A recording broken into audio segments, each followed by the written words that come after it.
dafa doon wax ak ñoom Xaddaafi mu ne leen bu ngeen gisee àdduna bi am problème c'est parce que bopp ba léegi dañuy jéem a saafara feebar yi mais jéemuñoo saafara nit. donc ci kaw loolu nga jàngal ñu ne cause yi dañ ko fee bàyyi dem ci conséquences yi moo waral Colisée de l'éveil. xam naa balaa ñuy dugg ci programme bi comme niñ ko miinee dañuy dawal benn extrait bu ndaw buy wax ci l'homme une espèce à part xam naa bu fekkee régie bi pare nañ rek ñu seetaan vidéo bi te ñëwaat.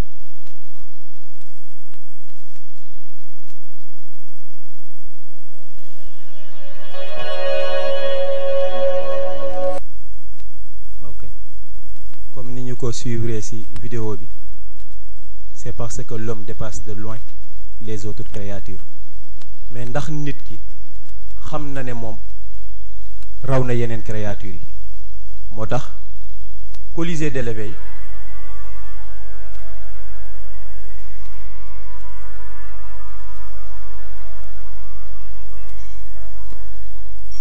proposé ñu comme thème central li nga xamante ne moom mooy de l'homme à l'humain une évolution nécessaire ndax doomu aadama entité moo ko composé mu dellu ci ñetti phase mu dellu ci li nga xamante ne moom mooy yaram bi dellu ci li nga xamante ne moom mooy mental bi dellu ci li nga xamante ne moom mooy ruux bi te ñoom ñett ñëpp ñu war a am interaction boo xamante ne ku nekk dina ko def ci moroomam ngir yàlla ak nit mën a jóge ci stade doomu aadama dem ci li nga xamante ne moom mooy stade nit. donc ci kaw loolu ba léegi moo waral Colisée de l'éveil ñëw ngir fekk doomu aadama yi di leen càmbaral entité par entité wala étape par étape ngir yàlla ak ñu mën a maîtriser entité boobu noonu collaboration bi mën a mat. moo tax importance su thème bi dafay wone ne rek nit ki suñu borom defal na ko loo xamante ne defalu ko benn mbindeef moo tax sans plus tarder dafa am ñu poser question ñii ne l'homme est le fruit de l'évolution ñeneen ñi de déedéet c'est le produit de la création moo tax ñuy laaj Cheikh Ahmed Tijani lum ñu mën a indil ci li nga xamante ne moom mooy ñaari thèse yooyu nga xamante ne nit ñi indi nañ ko.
asalaamaaleykum wa rahmatullah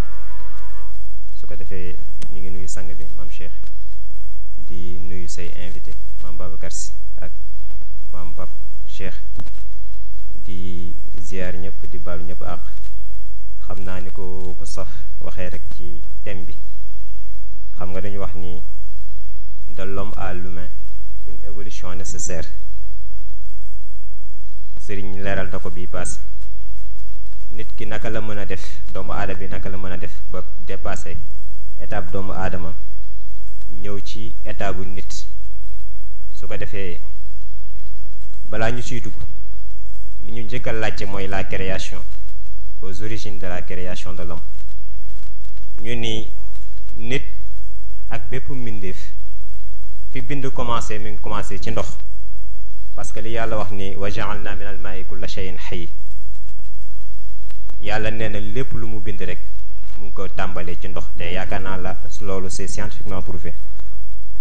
scientifique yi nee nañ fu ndox am rek mën nañ jàpp ni nit am na fa mais nit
ko déggee kilifa gi jàngalee ko wax ni nit yàlla mu ngi ko bind ci ban mais dafa am ñaari thèse yu ci am ci xalqul insaan bi si njëkk mooy la thèse évolutionniste bi nga xamante ni si moom la Charles Darwin ak ñi soutenir thèse bi ànd muy que ni nit ci évolution bi mu def nee na ci golo la jóge ñëw ci stade nit mais loolu xam nga thèse de Darwin ñun niñ koy faral di déggee dañuy yaakaar ni tout est faux ci thèse bi or demeewul noonu à 100% parce que thèse bi li muy wax c'est la sélection naturelle que ni nee na espèces yi que ça soit les espèces végétales ou animales seen développement nee na dañuy changer te seen changement boobu ñuy changer tamit dañuy jóge ci benn stade nga xamante ni si pour ñu gën a mën a dëppoo ak environnement bi ñuy dund te loolu yaakaar naa c'est génétiquement prouvé parce que suñu waxee nit ki ni mu mel ki ñuul li tax mu ñuul exemple tey ji wala ñaari cheikh yi nga teg kii nga teg ko Afrique keneen ki nga teg ko Europe dinañ am différence forcément différence bi di ko def c'est l'environnement donc thèse bi loolu la doon démontrer ak tamit la sélection naturelle exemple tey jii nii su nekkee dañu am ci espèce benn nombre boo xamante ni si besoins yi maam ni mu ko jàngalee ressources yi fa nekk doyul espèces yëpp espèces yi dañuy développer beneen comportement boobu nag mën na nekk ci ñu cannibalisme yooyu yëpp mën na ci dugg mais moom mu ni nag ci dernière évolution bi ci la nit feeñee ak yeneen animal donc partie boobu rek mu tudd ci nit que ni ci évolution boobu la juddoo partie boobu moom moo fausse mais la évolution bi en tant que sélection naturelle loolu mën nañ ko approuver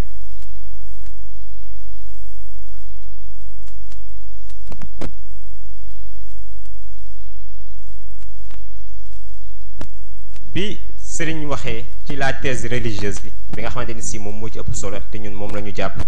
que ni yàlla dafa bind doomu aadama ci ban alquran nag indi na façon bind aadama ci anam yu bëri mais yooyu yëpp ay étape la wax na yenn saay mu ngi bind aadama ci turab yenn saay mu ni mu ngi bind aadama ci tiin yenn saay mu ni mu ngi bind aadama ci tiin lazib yenn saay mu ni min salsalin min hamain masnun yenn saay mu ni tamit min salsalin kal faxaar mais yooyu yëpp ay processus la parce que nit 4 éléments lañ ko bindee 4 éléments mu nekk les éléments de la matière mu nekk ndox mu nekk suuf ngelaw ak safara mais Serigne Moustapha Sy jàngale ba tey ni su nekkoon fa lay yem rek su nekkoon fa la yàlla yem nee na nit ñëpp ay mushrikin la ñuy doon donc moo tax mu def lu ñuy wax le souffle premier bi nga xamante ni si moom la capitaine doon jàngale ci ouverture bi passé wax ni mooy origine de tout et de tous donc souffle boobu noonu li ñuy dégg sànq ci extrait Serigne Moustapha bi mu firee ko subahiya bi suñ ko doon firi ci déggin mën nañu wax ni moom mooy la transcendance donc loolu moo may nit ki mu dépasser yeneen êtres yi nga xamante ni si duñu nit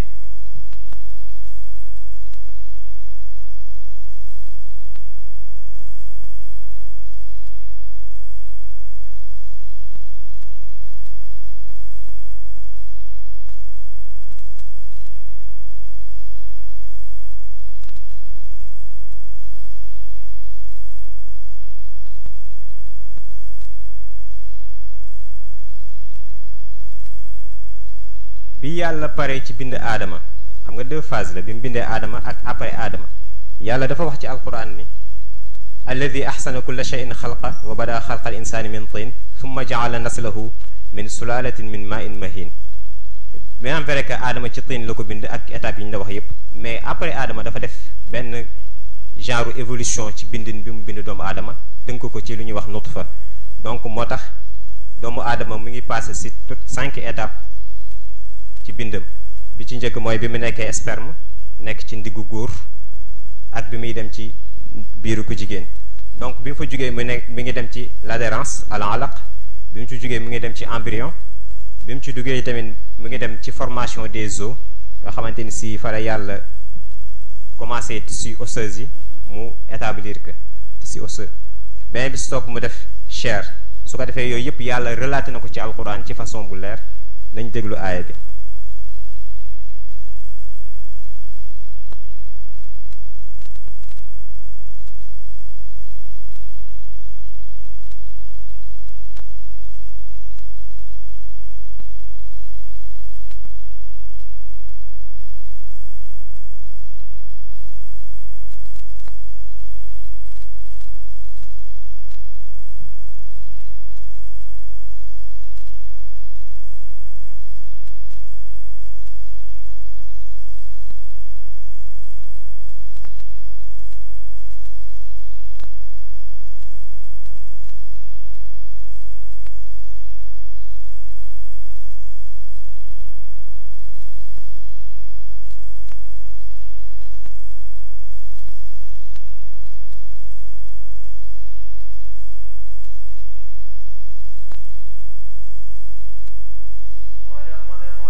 خلقنا المضغة عظاما فكسونا العظام لحما ثم أنشأناه خلقا آخر فتبارك الله أحسن الخالقين. sadaqallahu al-azim. donc loolu day wane étapes yi nga xamante ni si moom la yàlla bindee nit ci 5 étapes yi ma la wax sànq mu teg ci biir bi ni mu bindee nit doomu aadama yi dafa am lu ñuy wax appareil nit ki yàlla daf koy structuré de manière boo xamante ni si bu ci seetloo dëgg mooy aaya bi sànq Moustapha wax ni sa nurihim ayatina fil afaq wa fi anfusihim hatta yatabayyana lahum annahu al-haq. yàlla dafa invité nit ci ni ko maam Cheikh jàngalee ni ko nañu ànd ñu def ay découverte yoo xamante ni si dañ koy def ci site historique yi mais tamit dañ koy def sa bopp la ñuy commencé. donc nit ki yàlla mu ngi ko commencé bind appareils yi mu ngi nekk am na ay appareils yi tamit am na lu ñuy wax ay organes. ولقد خلقنا الإنسان. am na ay organes yi am na lu ñuy wax ay tissus ñoom ñoo ko constitué tissus yi tamit lu ñuy wax cellule moom moo ko constitué cellule kese soo ko jëloon kese am na lu ñuy wax ADN lépp luy sirru ci kain buy dund être vivant buy dund mën nañu wax ni yàlla mu ngi ko def ci ADN boobu noonu. donc am nañu sax ñu jàpp ni ADN bi lépp lu nit ki nar a def ci àddunaam code yi mi ngi ci ADN bi am na ñu jàpp loolu même ci scientifique yi am na ñu jàpp loolu mais religieux yi tamit am na ñu jàpp loolu. donc ADN boobu noonu mooy li mbokk bi di wax même ñaari cheikh yi nga xamante ne si ñoom ñoo judd nekk ay vrais jumeaux mën nañ ko bañ a bokk su ko defee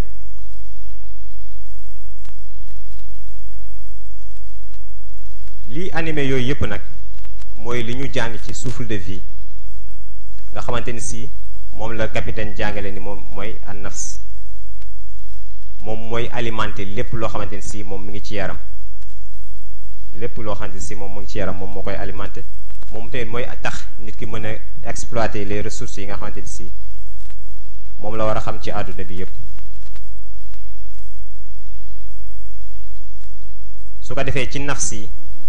sëriñ dafa jàngale ni dafa am ñett nafs am na nafs alxayawaaniya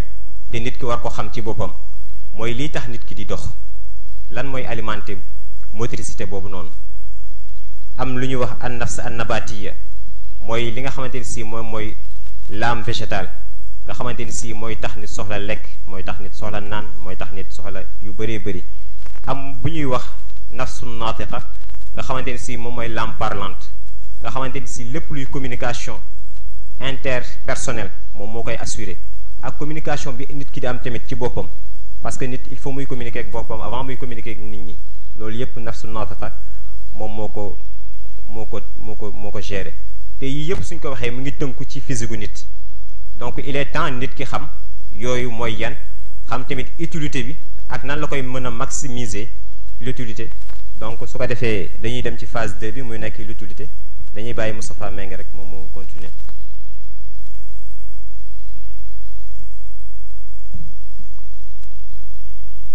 naa ñu jaajëfal Cheikh Tidiane si leeral bi mu ñu leeral doomu aadama ndax lim ñu doon jàngal yépp mooy wane kéemtaan yi nga xamante ne suñu borom def na ko si yaramu doomu aadama. lan moo tax mu bindee nit physique bi mu ko bindee am na lu tax ndax bu koy wàccee si li nga xamante ne moom mooy adduna bi war na koo jox élément yoo xamante ne dafay dëppook adduna bi muy wàcc ndax Serigne Moustapha jàngal nañu mu ne ñu min nafsin waaxida mu ne ñu aadam moo nekkoon 3e génération bi nga xamante ne moom mooy si doomu aadama kon li ko jiitu suñu borom bindoon na yeneen mbindeef mu tuddee leen ay awaadim mais ñoom si ban bu dof lañ leen bindee moo tax li mu tudd si mutation ak évolution te mu dellu si li nga xamante ne moom mooy espèce yi mais mu teg si baat bu am solo mu ne nit ki balaa ñuy wax si moom évolution foog mu xam fu mu jóge mais aussi foog mu xam fa mu jëm pour mu xam fa mu jóge xam fa mu jëm foog mu xam éléments yi ko composé ngir lu nekk mu mën koo développer te bu ñu waxee physique gu nit ki nga xamante ne moom mooy handicapé bi wala ki silmaxa wala ki nga xamante ne du dégg yàllaa ko bindee noonu waaye terewul moo ñaale na ak moom éléments yuy tax mu développer mais aussi mën a dund ci environnement bi nga xamante ne moom moo ko composé. comme yàlla nag dafa jox doomu aadama defal li nga xamante ne mooy li Serigne Cheikh wax ni est-ce que nit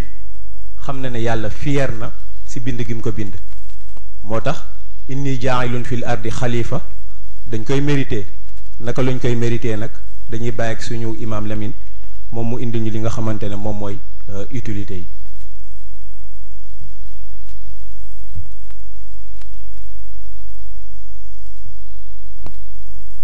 asalaamaaleykum wa rahmatullahi taala wa barakaatuhu.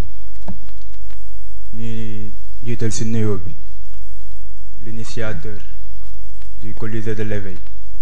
di suñu sang Seyd Cheikh Ahmed Tijani di ko jotal nuyoo ci kilifaam Seyd Mouhamadunil Moustapha di nuyu sang yu tedd yi nga xam ne ñoom la àndal di ci jiital Mame Babacar Sy ak suñu sang Seyd Cheikh Ahmed Tidiane Sarr ak mbokk yi nga xam ne yëpp ñu ngi ñuy suivre ñu toftal rek suñuy kàddu ci kàddu mbokk yi nga xam ne ñoo ñëw avant ñun. xëy na indi nañu l'entité humaine pour xamal ñu mooy lan parce que li tax ñu ne entité humaine parce que nit élément de synthèse la ko Maam Cheikh tuddee kon du benn mbir kese moo composé nit mais dafa am yu bëri yu daje yoo mën a tax ñu ne nit ñu ne de l'homme a allumé une évolution nécessaire maam jàngaloon ñu ni am na composante yoo xam ne buñ ko listé ñu mel ni ñu war a mel fonctionner ni ñu war a fonctionner ñu ne humain am na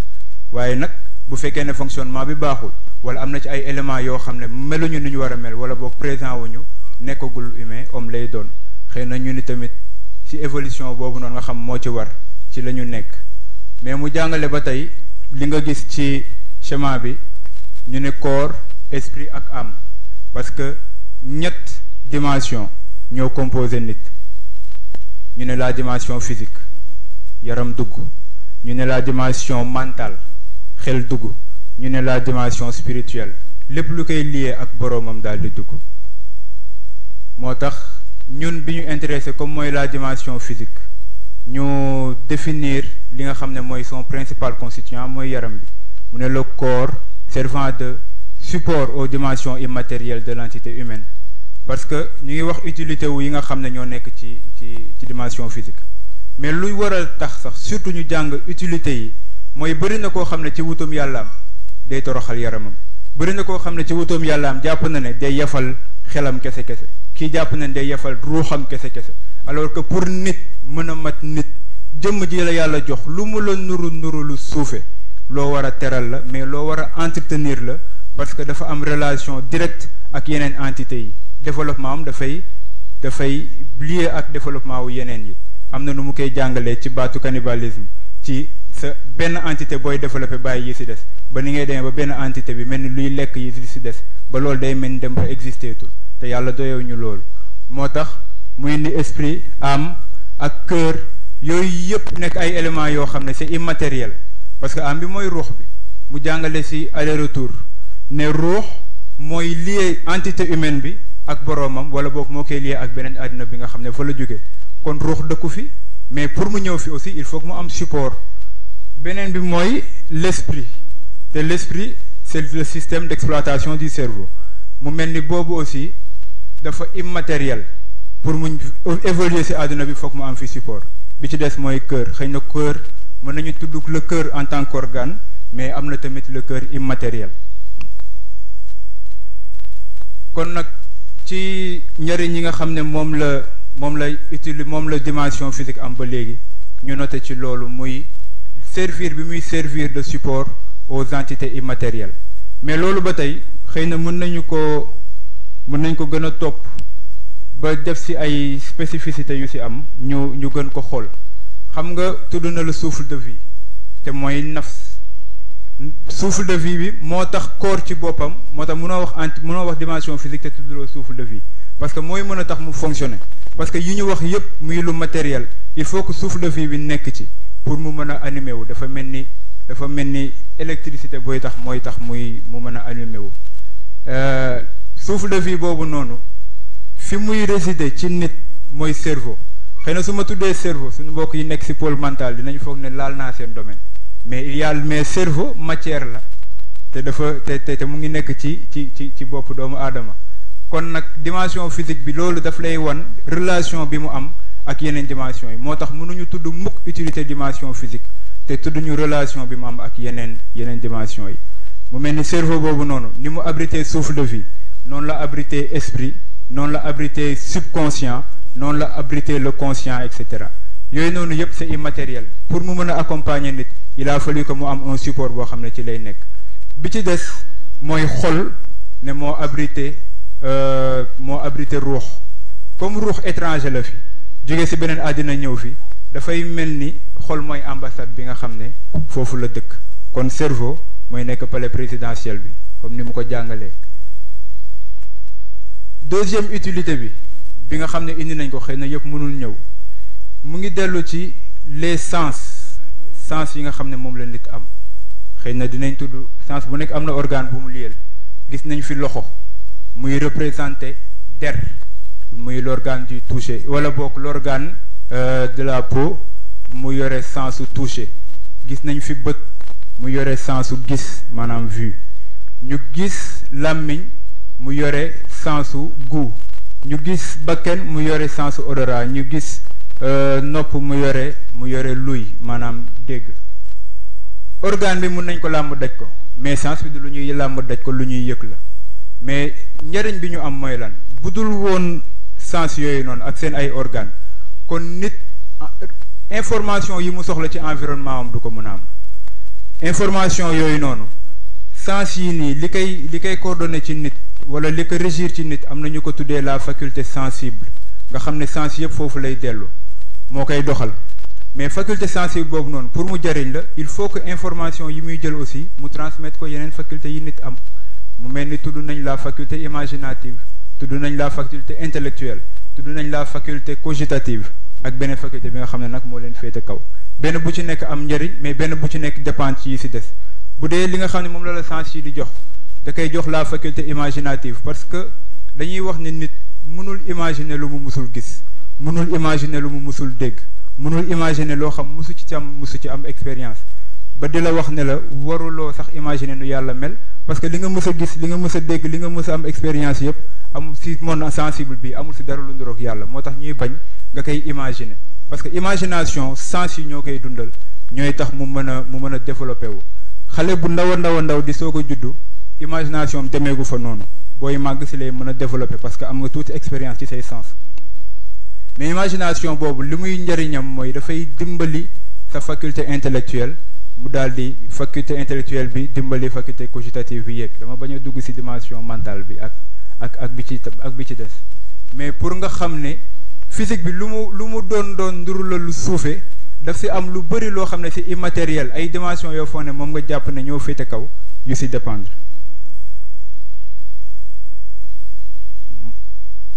bañ na de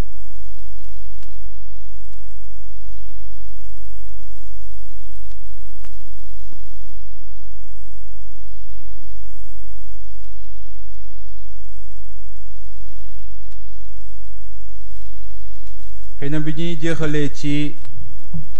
njëriñ yi nga xam ne moom la dimension physique am dañu def expérience bi ci xalaat ci comme nga taxaw di julli jàpp ne a priori julli yëfu ruux la ruux moo ko moom mais ngay julli di xalaat ne pour mu sotti il faut que nga taxaw il faut que nga sëgg il faut que nga sujjóot lu nekk il faut que nga def ko mais acte yooyu noonu yëpp ngay def du ruux bi moo la koy defal sa jëmm moo koy def te jëmm ji pour mu def ko il faut que nafs bi habité ko pour mu mën a yëngu moo lay wan ne jëf ji yàlla di xaar ci yow fii ci kaw suuf bu dul sa dimension physique doo am base boo ko defee ci njëriñu jëf boobu noonu bala ñuy indi li ñu jàngee ci daara ji dañuy def benn ébauche tuuti ci li ñeneen jàng ci beneen daara xëy na mën nañu am nu mu ñu dimbalee ñu dégg ko dafa am benn boroom xam-xam bu tudd Hannah Arendt dafa bind ci wàllu bind na ci philosophie bind na ci leneen mais moom dafa am lu mu critiquer philosophie te mooy jàpp na ne philosophie dafa am lu ñu jiital ci dund gi te mooy la vita contemplativa mooy la vie contemplative te mooy lan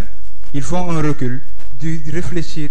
ci les origines de la création lan moo régir création bi nekk ci méditation bi moom mu leen di wan ne leen nag vie contemplative boobu noonu dafa am lu ko gën di farata te mooy la vita activa te mooy la vie active ci moom ni mu ko jàngalee te mooy la vie active ndax nee na vie active bi mooy mën a produire résultat mu tënk ko ci ñett benn bi mooy le travail li mu tuddee le travail bi des mu tuddee ko l'œuvre beneen bi mu tuddee ko l'action le travail nee na moo lay tax nga fàggul sa bopp lu lay permettre nga dund fii faj say soxla l'œuvre ci ngay liggéeyee loo xam ne valeur bi c'est une valeur immatérielle mais nit mën na see jariñoo ba àddunay tukki beneen bi ci des nag mooy l'action moom si ni mu ko jàngalee mooy jëflante bi nga xam ne moom la ñuy jëflante ci sunu biir moom foofu dafa jiital action xëy na mën nga ci indi benn critique nag parce que vita activa kese jëf ju ne dafa am lu ko lal dafa am soubassement booy jëf da ngay xam lu tax lu jar ngay jëf te loolu noonu nag si xalaat ak yi si des si nga koy xamee mais ba tey pour wane importance bi nga xam ne moom lañ jox jëf beneen bi ci des mooy li maam Cheikh jàngale woon xëy na ñu ngi koy gis ci réécoute ouverture bi compilation bi ñu gis mu ne juróom-ñaari secteurs yi yàlla jox nit benn bi mu tudd ruux mu nekk au sommet mu war a veiller ci jikko yi ñaareel bi mu tudd fitra parce que fitra moo yore sa xarisa mais moom la ñu seexale ak ruux pour muy jàppalanteeg moom ginnaaw gi mu indil ko wax yu muy conscience mais conscience suuf bu noo am conscience ci loo fàttalikuwul moo tax ñu taf ko zakira te mooy mémoire moo koy fàttali beneen bi ci des ñu indil ko aql parce que yii mu indi yii yëpp fond bi la ñuy assurer mais fond bi nan lay amee il faut que xel moo la koy jox mais xel aussi dafa am nu muy doxee te loolu logique moo si jàppale xel muy mantiq mooy 6e secteur bi mais 7e secteur bi mu indi mooy al amal maanaam jëf parce que nee na jëf la ñu sant pour mu veiller sur les résultats kon nag développement bu sa ruux am développement bu sa fitra am développement bu sa xel am bu sa conscience am yépp buñ ko nattee ci sa jëf war nañ ko gis parce que suñ ko gisul day indi déséquilibre yi mu wax te mooy li mu ne mooy jur crise de personnalité mooy tax mu nekk lu primordial mais mu indi ci benn brèche ci wàllu yitte parce que jàpp na ne jëf bu nekk dafa war a tegu ci yitte nag ak yëngu bokkul sang bi laa dégg mu ne bari dugg nekk ci daraa ko gën ndax bis bu jot nga xëy di dem di dikk mais bu ñu xool en terme de résultat amul dara lu mu jur loolu kenn mënu ko tuddee yitte beneen bi mooy yitte daf lay jëmale ci sa borom buñ ko xoolee ci résultat bi mais coono boo daj ci caaxaan mënuñu ko tuddee yitte mais yooyu yëpp da di yoo xam ne dimension physique mooy li nga xam ne moom lañ ko yenn li koy tëj mooy ilayhi yasadul kalimu tayyib wala amalu salihu yarfa'uhu c'est ilayhi yasadul kalimu tayyib wala amalu salih moom la tuddee l'action rénovatrice bi nga xam moom la ñu ubbee ci kaw parce que yàlla bi mu ñu wàccee ci kaw suuf bokk na ci lu ñuy distinguer ak ku fi nekkul mooy programme bi nga xam ne moom la tënk ne doomu aadama wala bokk nit loolu mooy programme am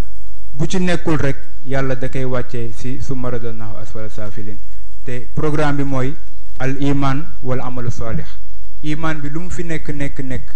al amalu salih bu ci nekkul du ko jar wala boog du am lu koy wane du am lu koy dëggal kon boog loolu mooy li nga xam moom la ñu indi woon tuuti ci utilité yi di bàyyi mbokk yi indi débat bi wala Serigne Moustapha mu coordonné li ci des ñu baal nu àq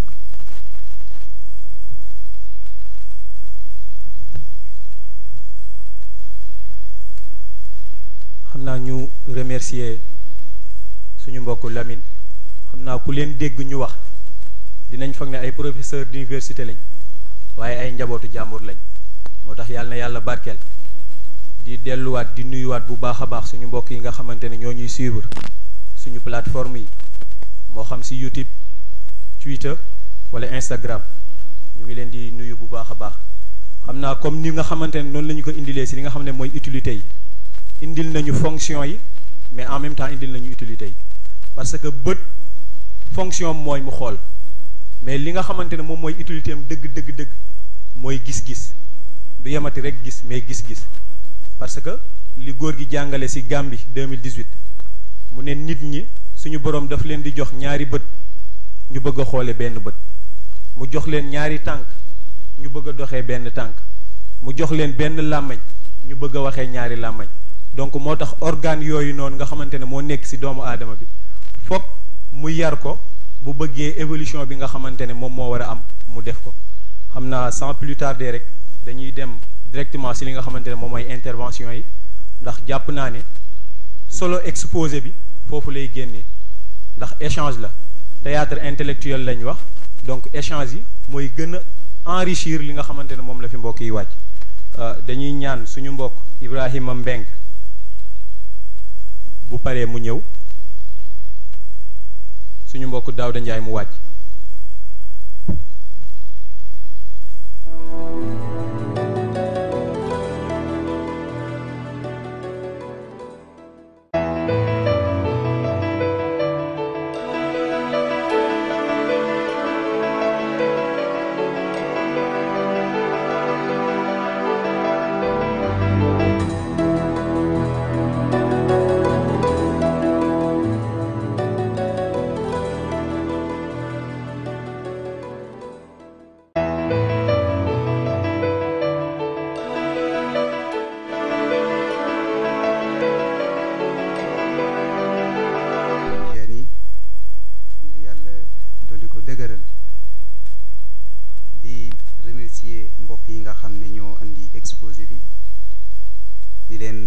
jaajëfal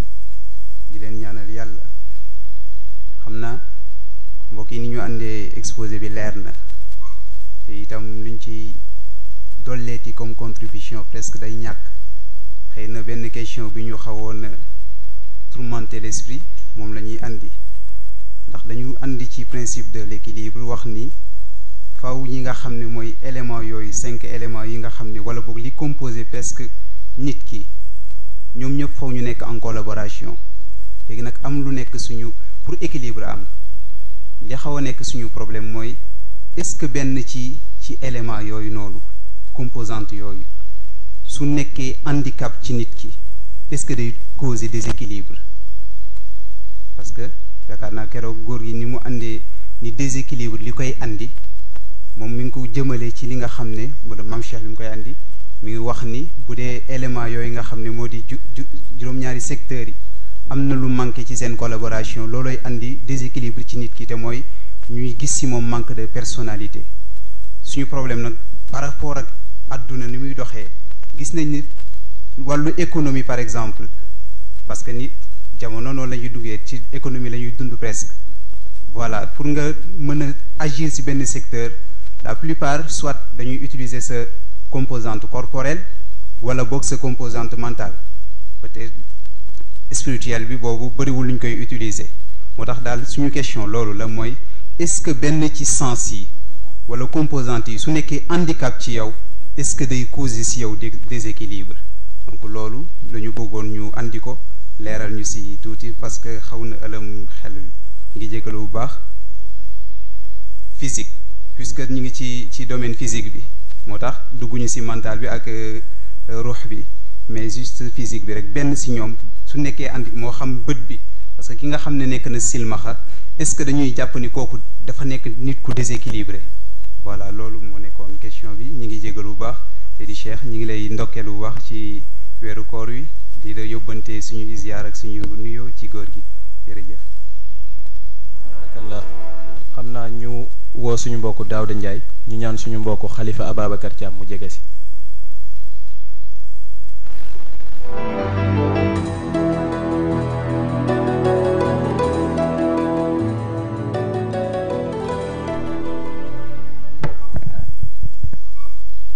xam naa ñu wax asalaamaaleykum wa rahmatullah di jiital ci nuyoo bi sang bi Seyd Cheikh di dellu di ziyaar waaye di masaw coono di nuyu ñi nga àndal ñëpp sang yi ak ñi nga xam ne ñoom ñoo teew ci Colisée de l'éveil bi xëy na ñun suñu d'abord dañuy remercier les exposants ci ñu indil ci entité wala boog dimension physique de l'entité humaine lu dellu ci composantes yi ak ci utilité yi xëy na suñu question benn bi Moustapha brossé na ko parce que da ngeen tudd ci composantes yi ngeen indi les 5 wala bokk les 5 sens xëy na Moustapha indi na ko parce que dañu bëggoon ngeen def distinction entre leur fonction et leur utilité mais Moustapha comme ni mu ko indee yaakaar naa dañuy dem rek ci beneen question bi ñuy amaat mooy dellu ci ba tey bi ngeen di dugg ci entité humaine bi ci composantes yi tudd ngeen les éléments wala bokk les 4 éléments de la nature comme ni ngeen ko indee mu dellu ci l'air l'eau le vent le feu ñu doon laaj foofu tudd ngeen it interaction bi wala bokk impact bi premier am ci éléments yooyu ñu doon laaj léegi bu fekkee nit la yooyu 4 éléments yooyu noonu seen impact ci nit surtout ci cadre jëfinam wala bokk jukkoom naka lañ koy appréhender xëy na loolu moo dellu woon ci suñu question di jégalu bu baax asalaamaaleykum wa rahmatullah. naa ñu ñaan suñu mbokk Khalifa Ababacar Thiam mu ñëw suñu mbokk Pape Morlo mu ñëw si kanam jege si.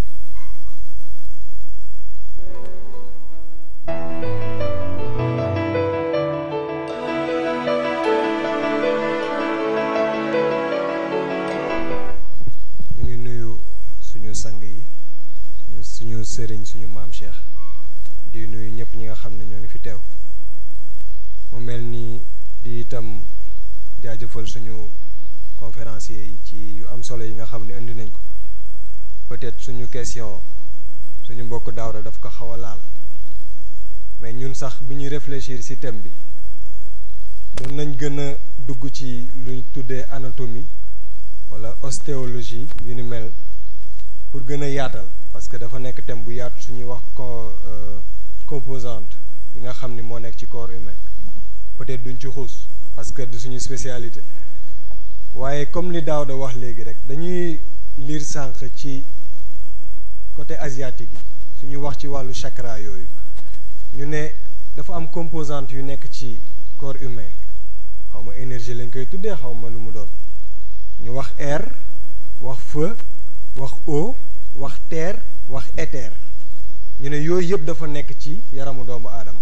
yooyu noonu comme ci ay composante la nekk moo tax ñuy laaj yooyu naka lañ ko mën a distinguer mooy lan concrètement lan la le feu dans le corps humain mooy lan l'air dans le corps humain mooy lan peut-être loo mën nañ ko xam mais yeneen yi lan la ci biir corps humain bi ak lan mooy seen utilité pour nit ki mën a dund je pense que loolu moo nekkoon suñu question di jaajëfalaat mbokki wasalaamaaleykum. xam naa ñu ñaan suñu mbokk Pape Morlo mu may suñu conférencier ñu répondre question yi jot a ñëw après mu soog a ñëw.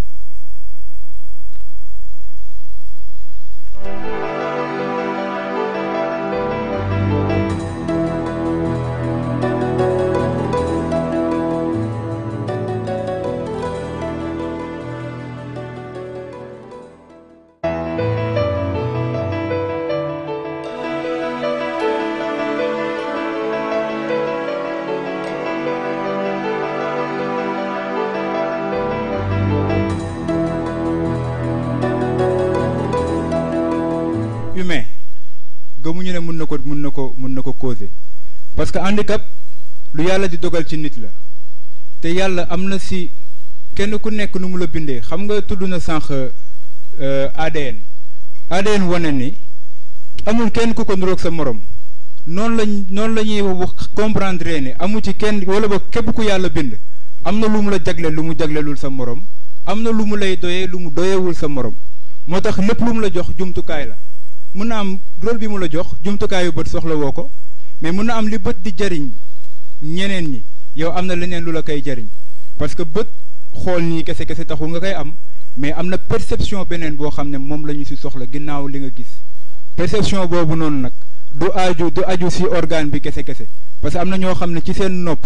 dinañu am double li borom bët yi di am moo tax du ñu gëm ni dina causer carrément déséquilibre ci nit. beneen bi mooy impact des éléments de la matière ci nature doomu aadama sëriñ wax am na lu mu ci indi ci gàmmu gi pour wax ne bu fekkoon ne yàlla da ko bàyyi noonu kese kese nit ñi ñu nekk ay musrikiina daf leen di yomb xëy na mu ut leneen lu mu ko anayaan lu mu ko fajee te mooy tomb tawxiid bi mais yooyu noonu yëpp benn bu ci nekk am na lu muy def ci ay défaut ci nit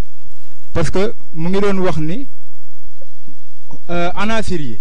dañu nekk ay xuruf yoo xam ne kenn tommu leen kenn maasu leen mu ne nag yonent bi comme moom mooy yar nit yonent bi nekk nit nekk xaraf si yar bi muy yar nit yar bi mooy da koy tomm maas ko noonu la misaalee yar bi léegi nag comme anasir yëpp yàlla boole na leen ci persi nature nit yonent bi buy yar nit ci lay yaraale anasir yi moo tax dañuy gis ay nit yoo xam ne dañuy maîtriser anasir yi nekk ci ñoom ba al anasirul arban d'une manière générale dañ leen di déggal loolu lu ñuy réussir la ci seen bopp mais boo ko réussirul da ngay jël seen jikko te mooy léeg-léeg si yenn excès yooyu nekk parce que safara mën na nit waaye mën na lakk ndox mën na la tooyal mën na la nàndal mais mën na la nëqal beneen ak yeneen genre excès yooyu noonu nag sa jikko di am ñun loolu lañ jàpp ne mooy impactu anasir yi xëy na maam Cheikh wala yeneen sang yi mën nañu indi lu gën a matale ñu bàyyi maam yeggal incha allah. waaw asalaamaaleykum xam naa ci question bi maam xalifa dafa laaj ni anasru arbaa suñ ko bëggoon a xam dëgg-dëgg mooy lan xam nga dafa wax eau nee na sax leer na corps humain soo ko jëlee li ci ëpp ndox la lu ci ëpp ndox la vent yaakaar naa ñëpp comprendre nañ ko la respiration vent la réaction bi oxygène bi di am ci sa deret loolu tamit vent la parce que yow tu absorbes oxygène ngay noyyi mais li ngay génnee dioxyde de carbone la tudd donc loolu tamit mën nañ ko comprendre ci anasuru arbaa yi beneen bi soog terre xëy na dina jafe nga melal ko ci nit mais nit chair bi ko constitué c'est de la protéine xam naa après suñ docteurs yi suñ ñëwee dañ ko gën a leeral ci côté boobu noonu mais yaakaar naa ne war nañ mën a def liaison bi feu suñ ko waxee man ni ma ko comprendre c'est l'énergie maam jàngale na nag les énergies dafa am yu positive am yu négative donc su ko defee loolu xam naa après moom dina ci ñëwaat benn bi sopp suñu gënee avancé ci beneen domaine muy domaine suñu maam yi nee nañ anasur arbaa yi tamit mën na influer ci destin nit ki donc mooy tax yenn saa yi ñu naan la nit ki suy ut soxna wala suy ut borom kër na tànn nangam yooyu xam naa suñu paree tamit ñu gëstu ko si suñu wayjur yi loolu la ñu amoon lu ñu ciy rajouté asalaamaaleykum. xam naa ñu ñaan suñu mbokk Pape Mourlo mu jege si ñëw suñu mbokk Diak Thiaw mu ñëw si kanam.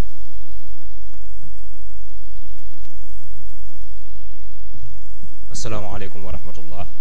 ñu ngi nuyu ñëpp di leen ziar di jiital si nuyoo bi sunu sang Cheikh Mouhamadine Moustapha di nuyu maam Cheikh bu baax a baax di nuyu yeneen sang yëpp xam naa transition sax Cheikh def na ko ci par rapport ak sunu intervention foofu lañ bëggoon a ñëwee d'autant plus que tudd nañ al anasirul arbaa muy 4 éléments yi te 4 éléments yooyu dafa am ay boroomi xam-xam astrologue yi dañ koy utiliser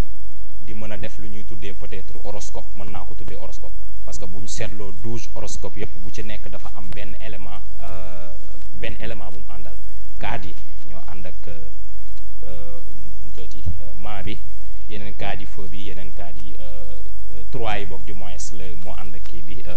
feu yeneen 3 yi ànd ak terre yi beneen 3 bi ànd ak ngelaw li yeneen 3 bi ànd ak beneen bi stop léegi nag loolu bu fekkee dañu wax loolu par rapport ak destin wu nit ñi ak conséquence bi nga xam ne moom la éléments yi am ci loolu est-ce que loolu nit mën na ko renverser xam nga boo xam yi comprendre fi may waxee par rapport ak nature nit ak éléments yi intervention bi mu am est-ce que nit am na capacité wu renverser loolu noonu beneen bi stop mooy dañu wax sànq tudd mu mi ne ci jàppo bi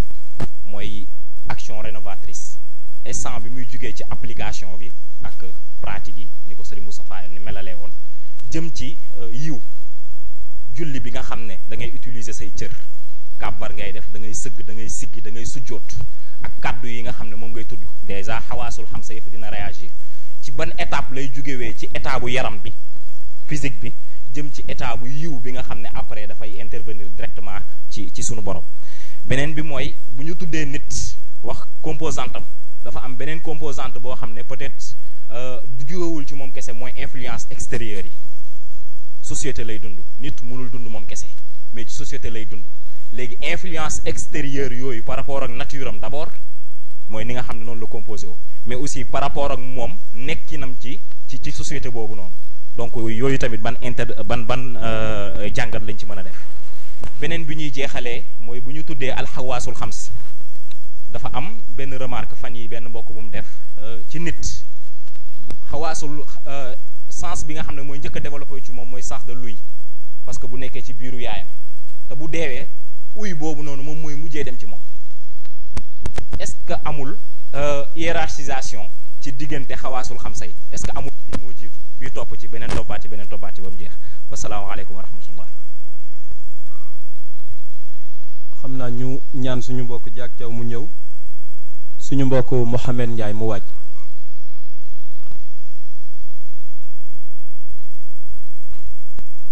asalaamaaleykum mbokk yi asalaamaaleykum mbokk yi ñu ngi leen ñu nuyu yéen ñëpp di ziar kilifa gi ak mbokk yi mu àndal di ziar mbokk yi yëpp man nag sama intervention peut-être approche bi nga xamante ni développé nañ ko thème bi ma déggee thème bi ñu wax la dimension physique wax composante wax utilité dama doon xaaree ñu ñëwee plus ci composantes yi dugg ci xool seen interaction ba nga xamante ni dañu xam ni composantes yi bu taxawee kat utilité yi lii lay doon loolu laa doon xaaree ñun bu ñu commencé ci composantes yi rek dañuy wax ci commencement bi ci jàppo yi lire nañ ci composantes yi ñu ngeen commencé ci peut-être cellule appareil jaar ci après organe doog a ñëw ci cellule te ñun ñi nga xamante ni peut-être dañuy liggéey ci domaine boobu parce que ci ñaari domaine mu nekk santé ak activité physique ñun ci composantes yi dañuy commencer ci niveau chimique bi microscopique commencer ci atome ñëw ci molécule ñëw ci organique ñëw ci cellule ñëw ci tissu ñëw ci système doog a ñëw ci organisme bi ñun noonu lañ koy constituer donc ci wàllu foofu da ngay xool ni kat ci zarr bu ndaw boobu ñuy wax ci muy jógee ci atome ba ñëw ci organisme xarañu suñu borom rek moo ko mën donc ci wàllu foofu tamit toujours ci composante yi dañuy xool ni kat ci li nga xamante ni moo composé nit ci côté organes yi organe noble bu ci nekk rek day gis suñu borom dafa def xigmaam bu ñu jëlee bopp bi crâne lañ def ci biir crâne lu fa nekk cerveau mu protéger ko avec os boo xamante ni tey jii lu ko toj yombul ñu ñëw ci xol sternum la ñu am fii mu jël xol bi teg ko ci ginnaaw tiers inférieur sternum bi ñu ñëw ci ginnaaw ñëw ci colonne vertébrale mu jël moelle épinière bi dugal ko foofu te yooyu dañ koy woowee organe noble donc peut-être yooyu buñ ci ñëwoon dañu gën a xamaat xarañ suñu borom ci par rapport ak composantes yi sur la dimension physique parce que ci foofu la ñuy dem ci utilité yi parce que man damay utiliser peut-être physique pour jaamu yàlla des fois ma torturer ko ba nga xamante ni tey jii ci côté julli dinaa mën a teewlu ba def li nga xamante ni moom la ñu laaj ci julli mais aussi ci biir foofu utilité bi dama koy utiliser def activité physique te activité physique boobu moom mooy may def mooy développer sama xol mooy développer organe bépp boo xamante ni moo nekk ci kii mais mu may permettre ma prévenir aussi ay maladies parce que bu ma koy def damay prévenir ay maladies donc question bi may poser mooy est-ce que dimension physique bi ñuy wax dafa nekk au service des autres dimensions wala les autres dimensions ñoo nekk au service de la dimension physique pour bañ a guddal rek peut-être bu taamoon nañu bañ a développer jërëjëf.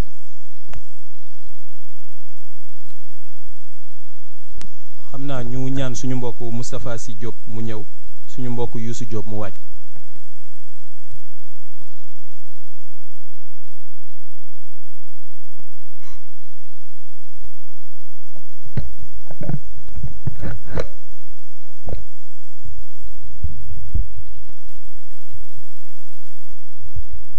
salaamaaleykum wa rahmatullah xam naa ñu ngi jiital ci nuyoo bi rek suñu sang maam Cheikh ko ñaanal yàlla na yàlla motil yéenam yépp incha allahu rabbi waaw dafa mel ni dimension physique de l'homme dafay am environnement ñun nag dañu amoon benn question bu ñuy poser maanaam impact bi destruction de l'environnement am ci la physiologie humaine question boobu lañu bëgg a poser ak aussi environnement physique boobu noonu lan moo koy polluer ñaari question yooyu la ñu amoon salaamaaleykum xam naa ñu ñaan suñu mbokk Youssou Diop mu ñëw suñu mbokk Moussa Kabo mu wàcc. mbokk yi salaamaaleykum ñu ngi nuyu bu baax di leen ziar sax ñu lay ziar bu baax di ñaan yàlla defal ñu tawféex di gërëm sunu ñaari mbokk yi Cheikh Tidiane ak mbokk mi am na solo lool yaakaar naa ñun dañoo am ay quelques yuñ ci bëgg a indi rek bi ci njëkk mooy fi Cheikh démarré waxtaan wi xam nga borom bi subhaanahu wa taala laata muy bind nit dafa defar fi muy nekk d'abord ba pare parce que dafa am rôle bu am solo bu mu war a jouer ci dimension physique bi ñu doon wax xam nga tudd na benn bi muy commencé wa ja'alnaa minal maa'i kulla shay'in hayy maanaam ndox nekk élément bi yàlla commencé di bind nit loolu da nga ciy déggee ni lan moo tax ci lislaam ci nit ki même sax su bëggee làpp ci ndox fa la koy defee même su amee toj bëgg a làpp ndox la koy defee parce que mooy élément bi njëkk bi yàlla njëkk a jël di ci waajal nit muy gën a évoluer muy jël suuf ba affaire yi di gën a avancé ci dimension physique bi xam nga ñun li ñu doon miin mooy dañu jàppoon ni nit ruux kese la suñu demee gàmmu 99 maam Cheikh mi ngi koy wax dafa tudd ñaari baat te ñaar yooyu moo composé nit madda ak jawhar matière ak antimatière jafe-jafe bi mooy ruux bi nekk antimatière jóge ci yàlla sell lool ak matière bi ñu boole ak ruux te ruux moom moo dëkk fële matière daal di dëkk fii moo tax matière boobu dafa am solo lool ci rôle bu mu war a jouer ci vie mystique bu nit ki jàpp naa ni balaa nit sonne sax ci ruuxam donte mën na sonne ci ruuxam ci physique am la war a sonne d'abord même ci l'islam jaamu yàlla indi yépp physique koy def benn laa gis boo xamante ni mën nañ ñi physique du ko def muy zakat bi ngay génne mais dem Makka ba ngay dem julli bi ngay def woor bi ngay def physique moo koy def kon dafa am rôle bu am solo bu mu war a jouer léegi nag naka la war a nit ki def bay di loolu di gën a évoluer xam nga exemple ma joxe benn misaal bu ndaw ni mu ko war a évoluer dëggantaan ak li nga xamante ni day tax physique am di dellu ginnaaw yàqu di yàqu yàlla bi mu bindee nit ba pare dëkkal ko ci kër ñaari baat yi mu leen wax mooy uskun anta wa zawjuka la ci teg fa kulaa minha ragadan haythu shi'tuma wala taqraba hadhihi shajara lekk bi ngay lekk dafa am rôle bu mu war a jouer ci sa physique parce que bu fekkee sa biir lépp loo jot dugal ci sa biir jaamu yàlla bi nga war a jaamu yàlla des moo tax lekk bi ngay lekk dafa am lu mu war a jouer xam nga moo tax boo demee yàlla wax na ci alquran ni bis dina ñëw al yawma naxtimu ala afwahihim physique bi lay laaj parce que dafa am rôle bu mu war a jouer gémmiñ gi lay laaj loxo bi lay laaj et cetera et cetera li ñu bindoon xaw na bëri mais comme que temps bi dafa ñu ñett asalaamaaleykum wa rahmatullah wa barakatu waaw ñu ñaan rek mbokk yi bu ñu mënee gàttal rek xam naa dañuy ñaan suñu mbokk Moussa Kabo mu ñëw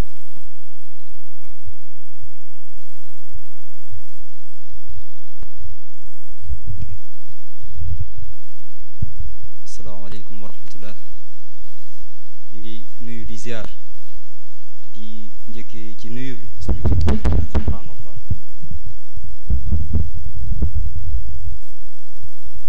njëkkee ci nuyu bi suñu capitaine maam Cheikh Ahmed Tidiane yàlla na ko yàlla sàmm xam naa damay profité di ci l'occasion di wax ni lisaanu xaal képp kuy jeune tey ci daayira bi am na luy yëngu ci yow muy lan muy sérieux bi ñu constaté ci yow muy lan muy pas-pas bi ñu constaté ci Serigne Moustapha muy sa détermination ñëpp a ngi lay ñaanal yàlla na yàlla matali xam naa ci thème bi rek ñun dañu gis ni dañu tudd composante tudd utilité ci wàllu composante bi dañu bëggoon rek partager benn relation bi nga xam ne dafa dox diggante la nature et la culture wala boog l'inné et l'acquis. xam nga tey bu ñu nee inné ce sont des prédispositions yoo xam ne dafa am ci nit prédispositions yi mën nañu wax ni nit dafa war a mën a wax war a mën a wax et cetera mais en réalité man damay wax ni bon c'est ma position personnelle peut-être mën naa juum mooy l'inné n'est que ce que l'acquis en fait mooy lan mooy xam nga yonent bi sallallahu alayhi wasallam bu waxee ni képp ku juddu rek da nga indi benn pureté boo xam ne moom nga ñëwaale mais nag lan la ci teg suma abawaahu yu hawidaani aw yu majjisaani aw yu nasraani donc ce qui veut dire que la culture am na benn mbir boo xam ne dina ko def ci nit ki nga xam ne moom juddu na beneen bi mooy dafa am ci biir harmonie boobu noonu xam nga man damay misaale nit comme benn portable xam nga portable dama jàpp ni ruux bi mooy batterie bi xel bi mooy puce bi tactile bi wala boog carcasse bi mooy les 5 sens donc nga gis ni am na benn importance boo xam ne dafa nekk ci xel parce que tey lan moo tax suñu borom subhanahu wa taala du topp ki nga xam ni âge am yeggul fenn bi il n'est pas mature par exemple du ko topp ci dara beneen bi également mooy le malade mental duñ ko topp dara parce que xel ma toxu na donc ce qui veut dire que ce qui va faire le lien entre la nature et la culture moom mooy xel ñu jeexalee ci li ñu tuddee l'utilité donc man dama gis ni utilité de ces sens là ça se situe à 3 niveaux bi ci njëkk mooy la connaissance de l'environnement xam nga oustaz wax na sànq benn aaya wax ni suñu borom nee na sa nuurihim ayatina fil afaqi wa fi anfusihim hatta yatabayyana lahum annahu al-haq ñaar la tudd mooy fii anfus mooy yow sa bopp d'abord fil afaq mooy l'environnement donc il y a une connaissance de l'environnement boo xam ne yow sa physique moo lay permettre nga am ko xam nga maam Cheikh dafa wax ci benn xasida wax ni uhibbu min ad-dunya tabaa'iha ahliha wa fi xubbiha xubbu allazi xalaqa dunya mu ni dama sopp nature bi cofeel bi ma am ci nature bi dem ba yóbbu ma ci sopp suñu borom fi ma jeexalee mooy la connaissance de Dieu xam naa comme temps bi kii na ñu jéggalu bu baax salaam. xam naa ñu bàyyi suñu mbokk yi ñu répondre question yi fi jot a ñëw.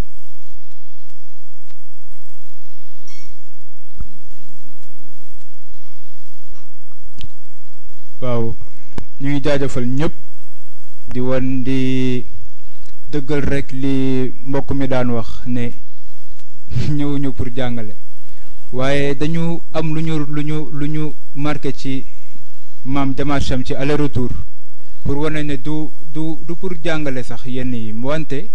li am solo mooy kenn ku ci nekk réflexion yi ngay def ci sujet bi parce que lu ñu la jàngal jox la ko ci ay information bu lu dul li nga liggéeyal ko sa bopp si réflexion mënoo ci am lu la jëriñ xëy na loolu am na lu ci feeñ am na question yi tàng jër nag yoo xam ne dafa am borom kon ku si déggul sa question déggoo ko ci man déggoo ko ci maam xanaa ñu poñe sang bi rek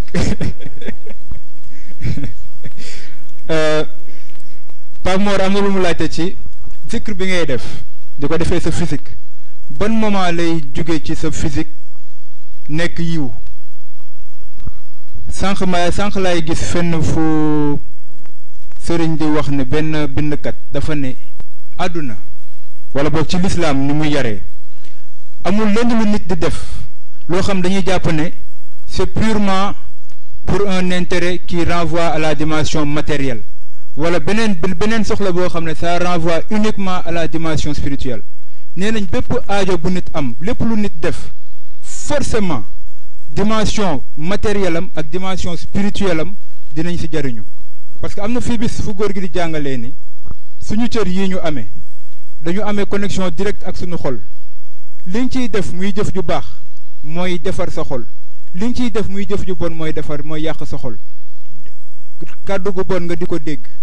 day màbb ngëm dina koy jàngale lu bon looy xool dina màbb ngëm et cetera pour wax la ne la comme ay dimension la day mel ni genre superposition bu am ci seen diggante dimension yoo xam dañoo superposé lu laal ci biir rek forcément dafay laal ci ci des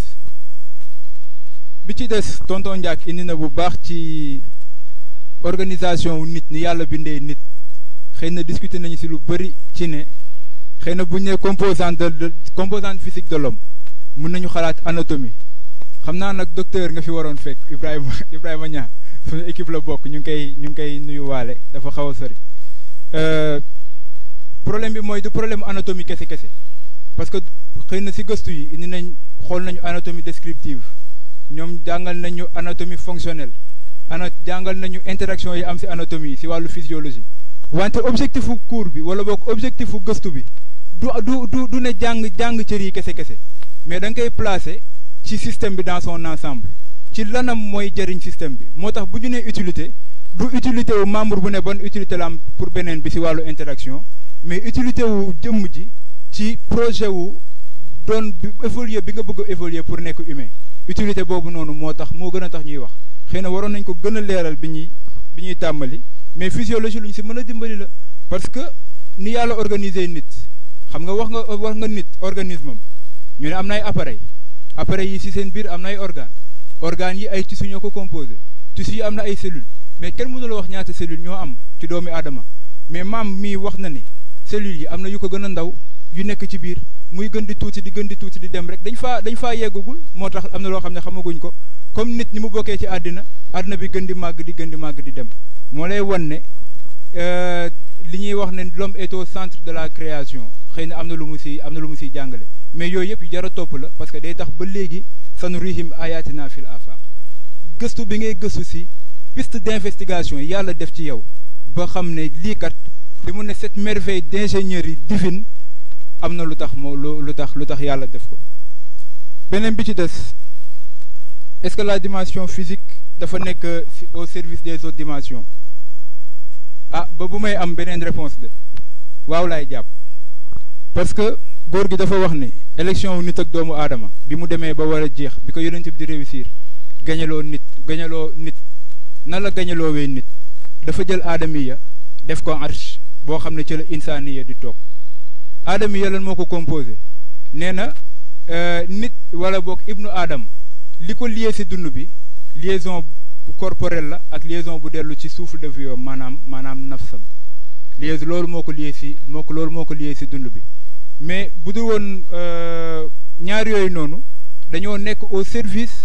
de l'autre dimension insaniya parce que nee na insaniya liaison bu dellu ci xel la ak bu dellu ci ruux léegi ñaar yooyu nag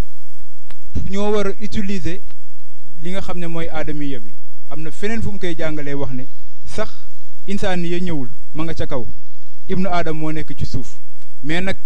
effort bi jëmm ji nekk ci suuf def mooy établir lien bi ba nga xam ne insaniya bi dina ko fekk si liaison bu dul dagg daal di am mais liaison boobu noonu jikko mooy tax mu am te moom la maam Cheikh indi si chiyamun tuhaqiqu jawharal insaan foofu insaniya la indi mu indi jawhar bi nga xam ne buñ tuddee insaan loolu moo tax ñu ne insaniya ay chiyam ay jikko ñooy mën a tax mu am te jikko si jëf lay feeñ muy amal bi nga xam ne moom la ñu indi léegi ndax environnement bi am na impact si dimension physique bi am na ci impact wante yàlla dafa am équilibre bu mu defaree àddinaam xam nga tudd nañ sax évolution foo nañ ne évolution am na dinañuy wax ne maam Adam par exemple ni mu toll woon nitu tey yi tolluwuñu ko yonent yàlla Nuux ni mu toll woon ci seen époque nitu tey yi tolluwuñu ko nit ñi ni àdduna bi di évoluer noonu la nit ñi di évoluer tout le temps adaptation day am moo tax même bu fekkee ni milieu bi ngay dund dafa am impact ci sa dimension physique mais terewul yàlla def na ay mécanismes d'adaptation yoo xam ne boo jëloon une ligne de génération en génération di nga gis ay transformation yuy am bu ñuy gën di wàcc te loolu noonu milieu bi da koy définir mais tam zone géographique bi ngay dund aussi daf koy définir xëy na yooyu la ñu noté woon peut-être am na yu rëcc sax mën a am maam Cheikh mën ñu koo mottali. waaw ñaari question rek benn bi dañ koy omettre mooy bi Pape Mor loolu laaj wax ni ndaxam mën nañu renverser su nekkee dominance am na ci nu mu tudd sax ci les éléments les 4 éléments de la nature li est-ce que loolu mën nañu ko renverser moom boobu dama koy omettre mais sama xalaatin yaakaar naa ne war na mën a nekk parce que su dul woon loolu daara du am daayira du am tariqa du am tarbiya du am donc peut-être nit ki mën na am yàlla xëy na bindoon na ko yaakaar wax ni haulaay ahlu naar wala ubaali li Serigne Moustapha Sy jàngale waxaat ni haulaay ahlu janna wala ubaali pour man foog naa ni nit ki war na mën nañ ko yar ba mu jóge ci ahlu naar ñëw ci ahlu janna mais question bi ci toppaat mooy li ci Serigne Moustapha Sy teg ni wax nekk ci ahlu janna du tax nga bokk taxul nga bokk ci ahlu naim wax ni tamit nekk ci ahlu naar taxul nga bokk ci ahlu adab loolu nag xam naa dañuy bàyyi après góor gi ñëw ci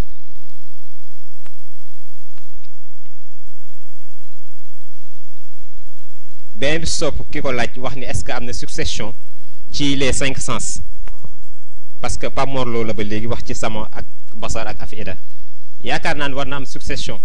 te daf ko am parce que yàlla bi mu waxee ni dégg la njëkk a bind wax ni gis moo ci topp wax ni xol moom moo ci topp affaire bi noonu la demee même sooy jàng embryologie noonu la demee donc li njëkk a développé ci xale bi mu nekkee xale mooy déggam lii mujj dem tamit su duggee bàmmeel mooy déggam parce que yonent bi jàngale na nee na ñi koy suul sax dina leen dégg seen tànk yi ni muy daalee dina ko dégg su ko defee kon yaakaar naa war na am succession su ko defee ñu gàttal foofu rek temps bi dañuy njëkkanteeg temps bi ndax daa am ku war a wax. xam naa ñu jaajëfal suñu ñaari mbokk yi ci leeral yi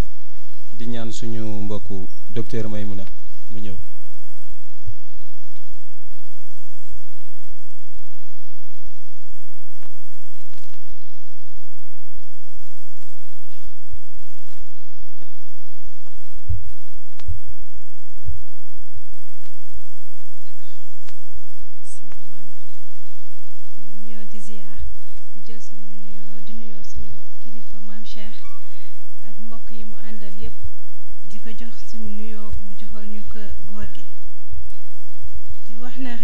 peut-être benn du doon question sax mais contribution lay nekk par rapport ak thème bi nga xam ne wàcc nañ ko fi parce que bu ñu xoolee ba ci comme présentation bi ñu def mooy les 5 étapes de la vie xam nga bu ñu xoolee ci 5 étapes yi ba xoolee fi ñuy commencer de la fécondation muy migration de l'esperme vers l'ovule ba am fécondation ba am phase bi ñuy wax embryogenèse ba photogenèse ba naissance boo xoolee schéma boobu nga xool fan la ñuy commencer embryogenèse depuis 3e trimestre grossesse mën nga gis mën nañ la wax ne cerveau bi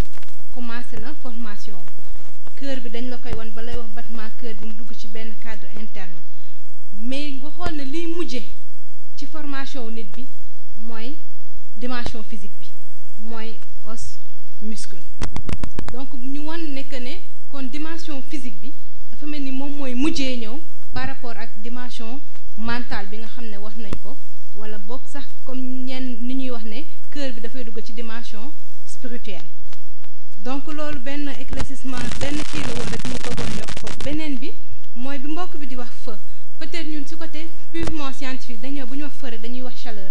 thermorégulation ñëw bu thermorégulation ñëwee ñu commencé wax hypothermie ak hyperthermie ñu ne loolu am na organe yoo xam ne moom la ñu appelle organe régulateur yi bi ci njiitu muy peau mu duggaat ci dimension physique bu ñu ñëwaatee beneen bi mooy fi mbokk bi laajee air bu ñu waxee air ñun ñu ngi commencé xalaat à la respiration poumon ñëw diaphragme mu ñëw mu am benn mouvement bu ñuy def contraction extraction am pression buy entrer pour faire permettre à l'oxygène mu dugg amaat beneen système buy defaat bu diaphragme bi di def pour permettre dioxygène bi génn donc foofu ñu xam ne que ne soxla nañ foofu poumon soxla nañ foofu diaphragme pour mu permettre ñu am benn respiration bu normal bu ñu ñëwaatee feneen fi mooy fi mbokk bi di waxee liquide ñun bu ñu waxee liquide déjà xel dafay dem ci les cavités cardiaques mooy cœur bi ak cavité cardiaque yi mu am vaisseau yi mu àndal pour indi sang bi ak veine yi mu àndal pour retour bi parce que chaque fois bu cœur bi contracté war dañuy wax ne sang riche en oxygène mooy dem permettre muscle yi nga xam ne moo ne ci yaram bi yépp mu jox ko li nga xam ne mooy dundam mais bu ko joxee dundam ba pare muscle yooyu déchets yi ñu am dañ koy retourner waat ci veine bi donc veine bi buy ñëwaat ci cœur bi sang lay indi boo xam ne nii c'est pauvre en oxygène mais c'est riche en dioxygène diaphragme bi defaat même circuit am comme ça air en oxygène bi dugg mu génn dioxygène bi mu am donc air dugg liquide bi dugg foofu toujours bu ñu waxee aussi ci liquide bi ñu am lu ñuy woowee liquide synovial mooy articulation parce que bu fa liquide synovial amul rek articulation diffuse ça veut dire ñi nga xam ne mooy yax yi di daje bi foofu day daal di difficile dootul nekkati lu yomb donc bu ñu waxee toujours ci wàllu urine ñu xam ne organe bu nekk ci kër rek am ci yaram rek am na ba dugg ci appareil urinaire ci vessie urètre urétère foofu yëpp urine di fa jaar mën a constitué ba jaar ci maillage urinaire bi génn bu ñu waxee aussi mooy liquide yi nga xam ne ni gastrique yi dem ci estomac bi bu ñu waxee tamit ci partie solide ñun li ñuy gën a dem mooy côté muscle ak os bu ñu demee ci yax dañuy commencer par crâne bi comme ni ko Ndiak ca waxee mu protéger ñu organe noble muy cerveau nga ñëw dugg ci au niveau thorax nga am fa sternum mu protéger le cœur waaye nga am fa aussi ay côte mu protéger la les poumons mais protéger la aussi une partie du foie nga ñëw am si li ñuy wax les os pelviens mu protéger la vessie bi parce que bu ko protéger wul accident bu ndaw bu ñëw mën ko laal mën a laal vessie bi donc loolu moo nekkoon suñu contribution par rapport ak dimension physique bi beneen bi peut-être réponse lay doon rek par rapport ak mbokk bi di laajte ndax bu fekkee ne fenn dafa déséquilibré feneen mën na ko remplacer da nga am gëstu rek booy def bu ndaw par exemple handicapé bi nga xam ne ay tànkam doxul ba nga xam ne muscle tànk mi dafa flasque la ñu wala atrophie musculaire ñooñu boo leen seetloo seen muscle yi ñuy am au niveau des membres supérieurs mooy gën a développé wu ak keneen koo xam ne muscle tànkam mu ngi dox ça veut dire force équilibre boobu mu amoon entre tànk yi ak loxo comme tànk yi amatul yëpp dafay ñëw ci kaw donc système humain moo am système boo xam ne ni c'est un système compensateur ñu jéggalu bu baax merci beaucoup.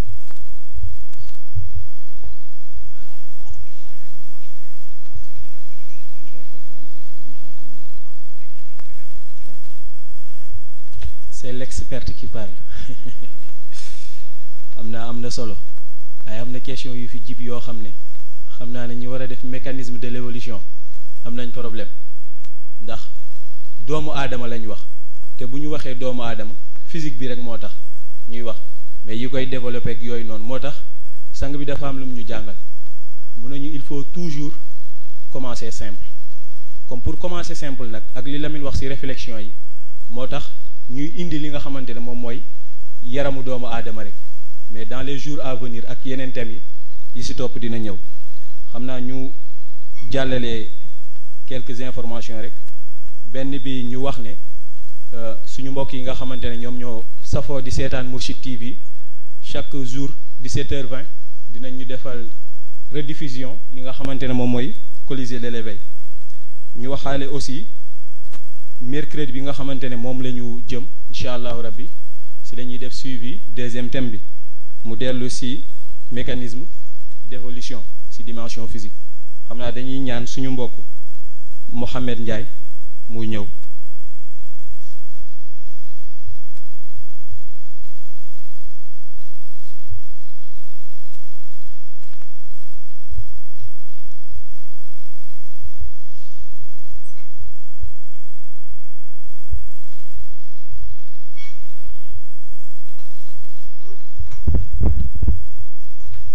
asalaamaaleykum wa rahmatullah wa barakaatuhu ñu ngi nuyu waa Colisée bi yépp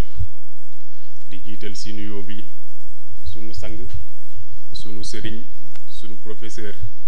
l'ingénieur moral Seyid Cheikh Ahmed Tijani Al Maktoum di ci teg sang yi nga xam ne ñoom la àndal sunu maam sëriñ Babacar Sy ak sunu sëriñ Seyid Cheikh Ahmed Tidiane Sarr ak sang yépp yi nga xam ne ñoom ñoo fi nekk xam naa li ñuy jiital sunu kàddu mooy di remercier kilifa gi ci initiative bi nga xam ne am na ko yaakaar naa ni buñ doon def sunu daje yooyu sous forme de conclave daf ci doon am sunu yéene bi mooy yi nga xam ne ñu ngi ko doon partager ak moom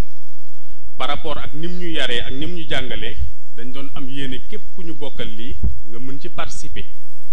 mu mel ni yéene boobu moom la sunu borom concrétiser ci initiative bi ñu di la ci gërëm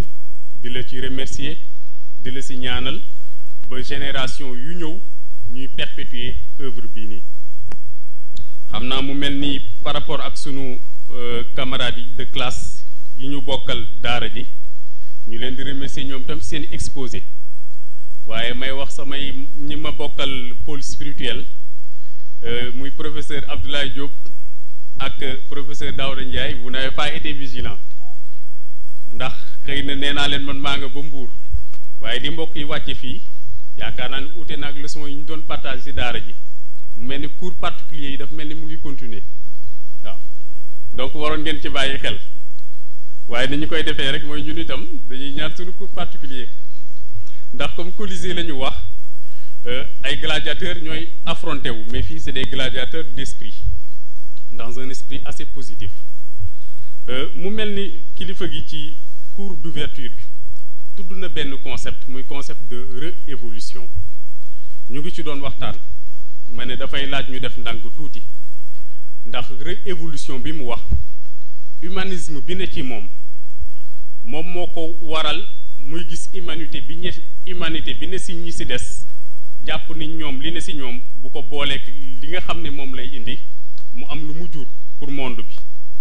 mais cadre réévolution boobu dama jàpp ni ñëpp dugguñu ci biir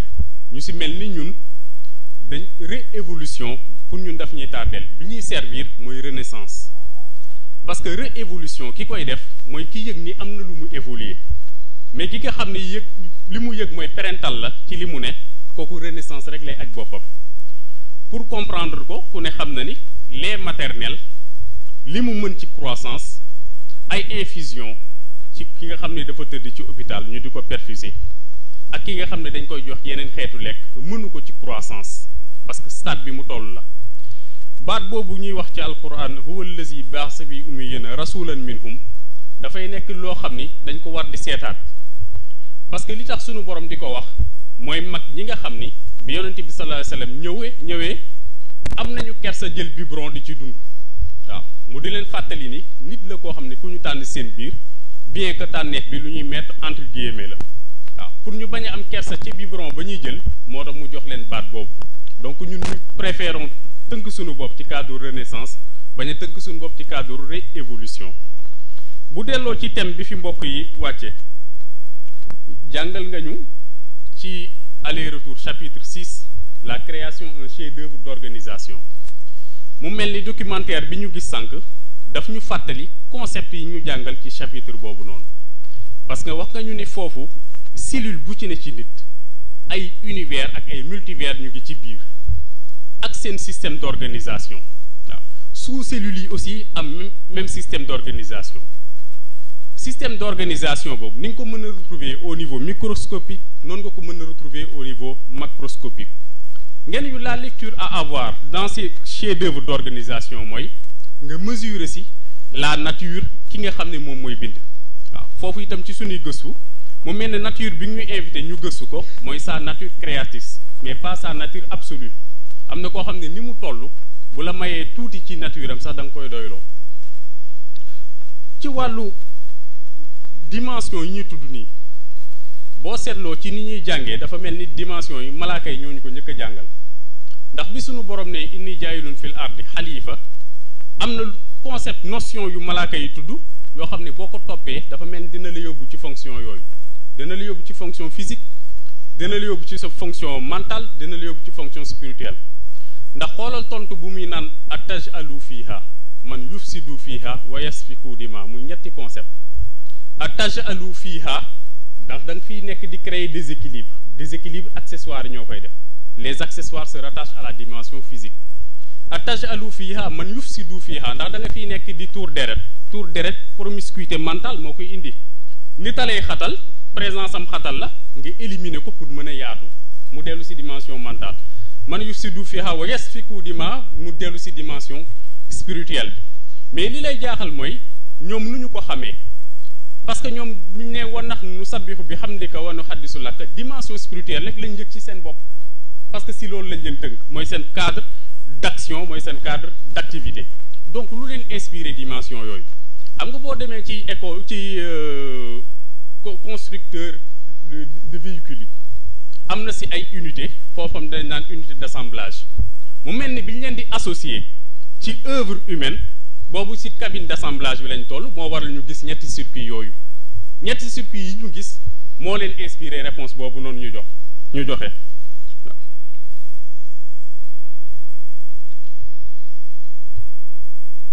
kon nag bu ñu nee circuit atajalu fiha mu dellu ci dimension physique mooy circuit mécanique man yufsidu fiha mu dellu ci circuit hydraulique wa yasfiku di ma dellu si circuit électrique muy dimension spirituelle xam naa contribution boobu la ñu amoon ko ñun ñi nekk ci cadre renaissance yu ni mel la ñuy jëlee ci moom par rapport ak thème yi ngeen baal ñu yàq salaamaaleykum wa rahmatullah. naa ñu jaajëfal mbokk bi bu baax a baax di ñaan suñu mbokk Pape Cheikh Char mu ñëw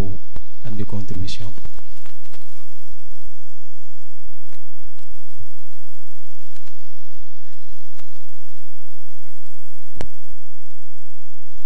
ah kon xam naa rek dafa mel ni moment bi jot na donc c'est la voix du Colisée.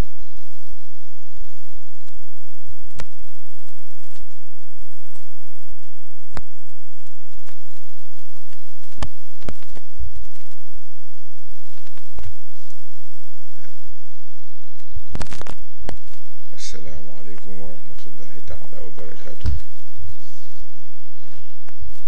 ñoo ngi nuyu ñëpp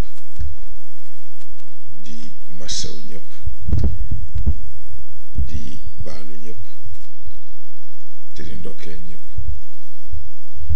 ah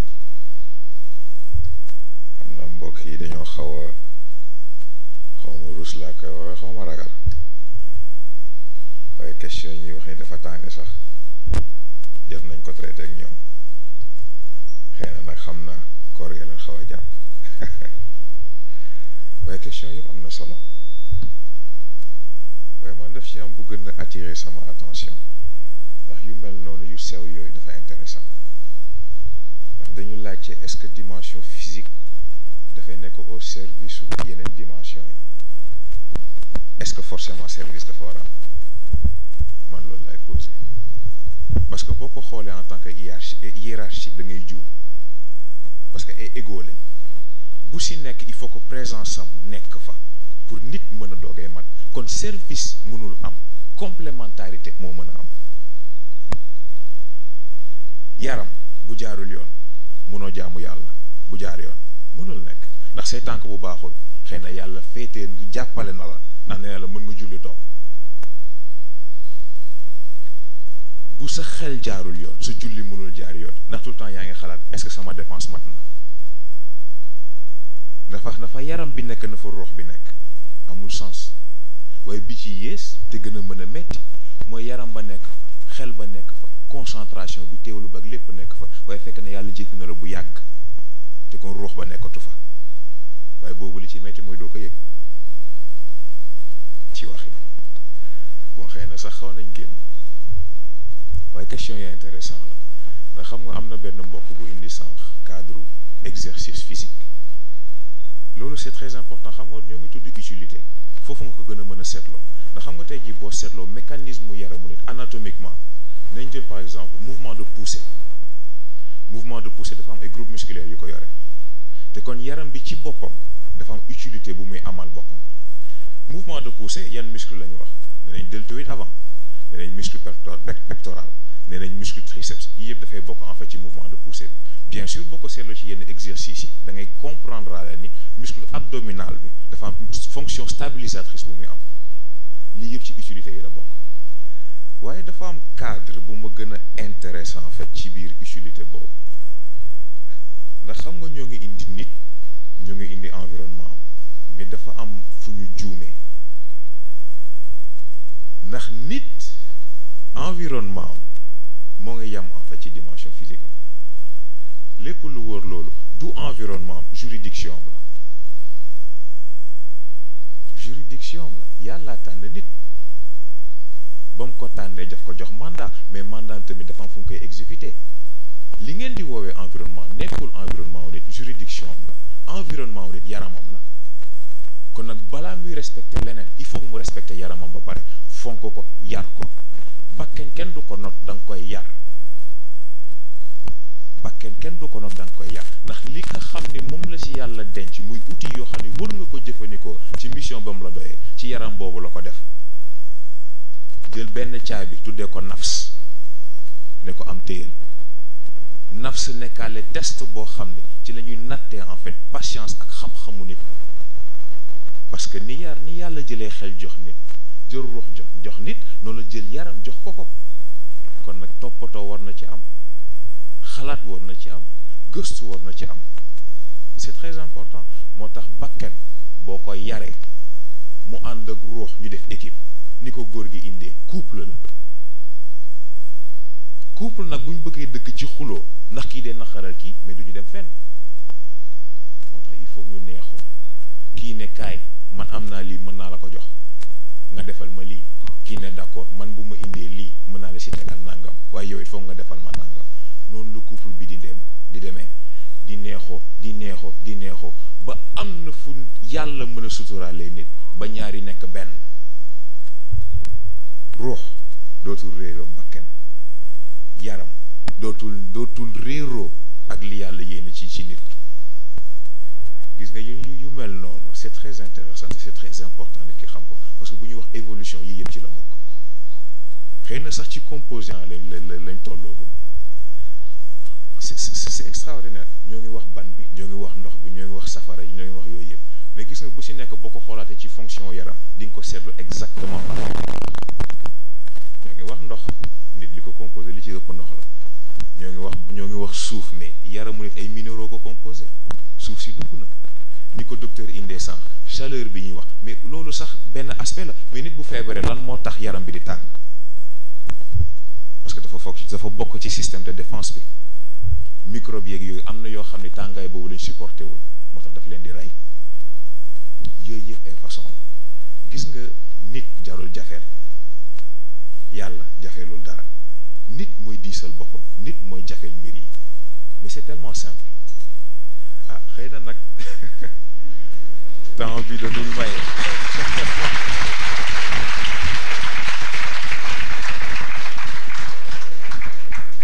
xëy na temps bi da dul maye ñuy dugg ci détails yëpp waaye am nañ fii ba vendredi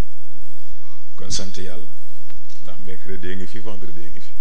kon nag pour le moment ñu yemale ko foofu ndax bañ a empiéter ci yeneen thèmes yi di ñëw ndax yaakaar naa bi ci topp ci cadre évolution physique la dellu te boobu c'est très intéressant vendredi bi tamit nekk synthèse yooyu yëpp c'est très intéressant ah xam naa ñu bàyyi ba àgg ci yooyu rek ñu gën a développer incha allah asalaamaaleykum wa rahmatullah.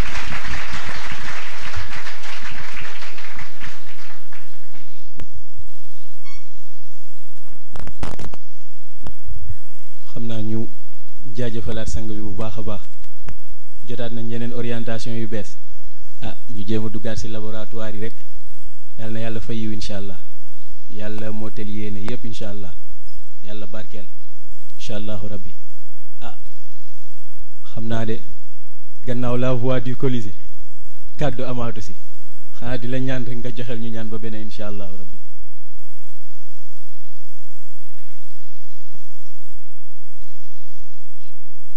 si turu sang bi ñu jàng fatiha falaxeek naasi salaatul fatih ba beneen incha allah bismillah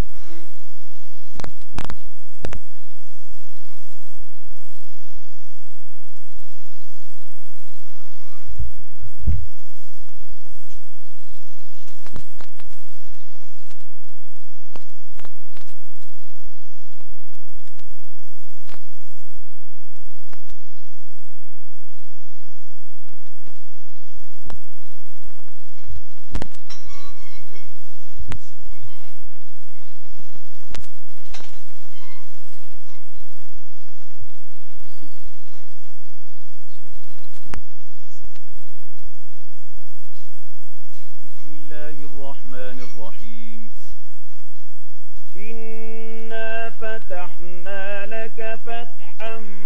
مبينا